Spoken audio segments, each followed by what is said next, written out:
Hello, today I am going to show you an experiment. Here we have 2 glasses of water. We have a sachet of Eno and we will add Eno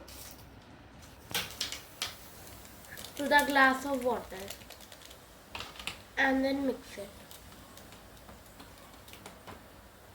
Here we have a solution of Eno plus water and normal water. Here we have 2 biscuits and we will add biscuits to both of the glasses. Here we can see that the biscuit sinks.